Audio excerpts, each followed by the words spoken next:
welcome to the end of our week. Today we are looking at our Unit 3, Week 3 snapshot. And so today, for this snapshot, you will need your pencil and you will also need a red and yellow crayon. So please make sure that you have those things, and we're going to get started. So today what we're doing is we're first looking at verbs. Remember that verbs are action words. I'm going to read this sentence and you're going to circle the verb.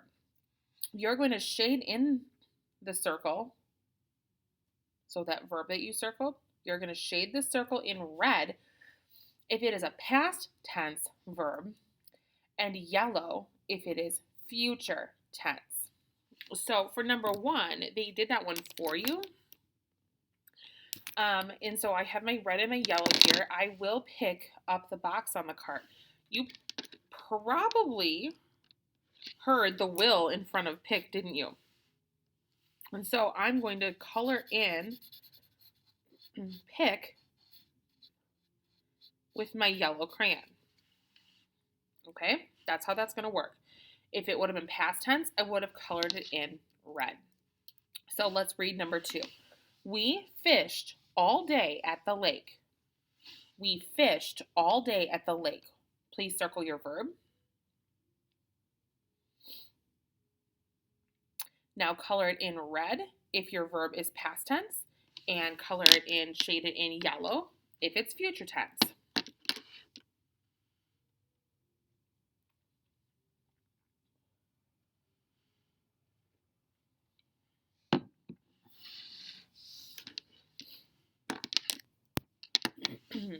Number three, she will match the shoes up.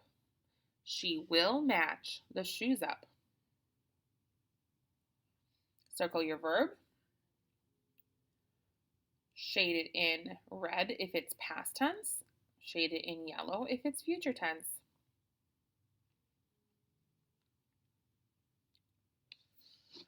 Now, we did not look at these vocabulary words very much this week. And so I still would like you to try it to see if if the things that you've learned in the past can help you with these meanings. So I will also try to use them in a sentence, and then I want you to see if you can figure it out. So we have the word hero, timid, and foolish. The meanings: we have shy and a little afraid, a brave person, very silly or unwise. A firefighter is a hero. A firefighter is a hero. So is a hero being shy and a little afraid? Is it a brave person? Or is it very silly or unwise? A firefighter is a hero. So you're going to draw a line from hero to your correct spot. The next word is timid. The little girl was timid around strangers. She was timid around strangers. Was she shy and a little afraid, a brave person, or very silly and unwise? Remember that you'll only use each of these one time. So whichever one you already used for a hero, you won't be using that for the next two. So if the little girl was timid around strangers, was she shy and a little afraid, a brave person, or very silly and unwise, or unwise? And foolish. The rabbit was very foolish in his thinking. Oh, or we could say, remember this from this week?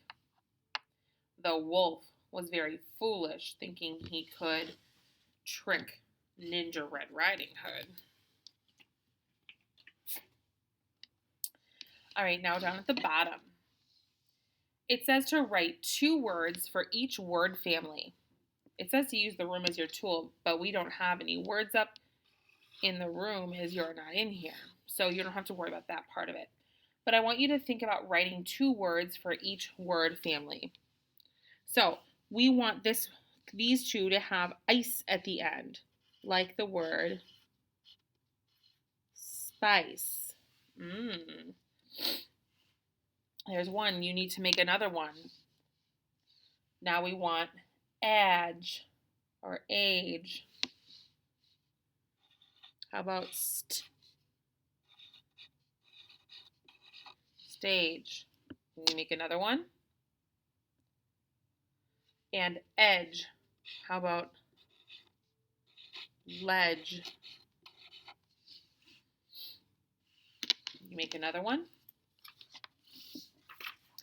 On the back side, this is your chance to reflect. I did really well when, and I still need more practice on. And then here are your sight words.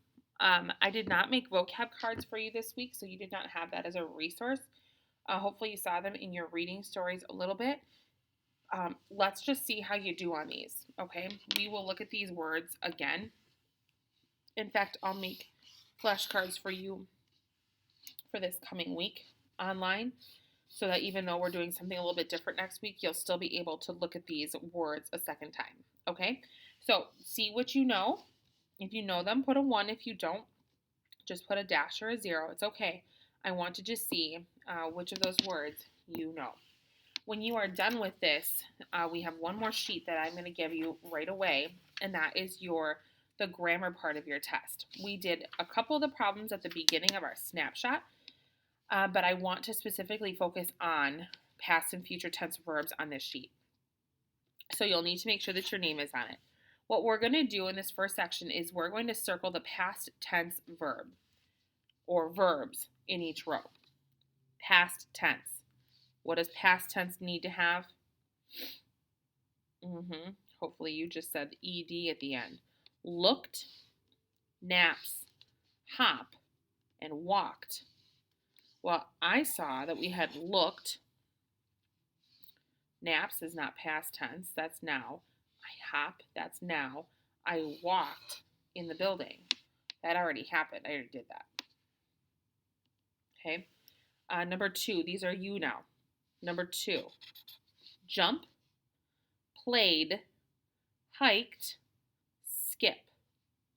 I heard 2 verbs in number 2 that were past tense.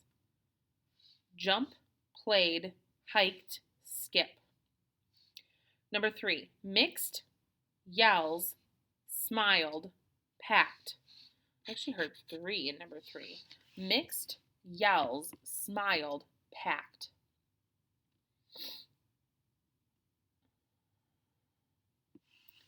Number 4, picked, hunted, dance, munched.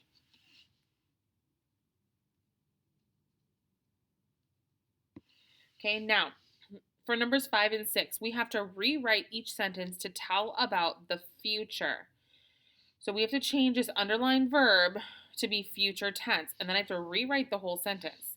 So instead of saying we look for a spot, that's now, what would we say if we want to say we will do it in the future? Right, we have to add the word will in front. So then I'll rewrite my sentence. We will look for spot. And I need to have a capital letter and I need to have an end mark. I will read number 6 and you will write it. You'll fix up your verb, make sure that it's future tense. We call his name. We call his name. You need to show that it is future tense and rewrite the sentence. So when you have finished this sheet and you have finished your Unit 3 snapshot, then these sheets can go into your Friday folder. Thank you for working so hard this week.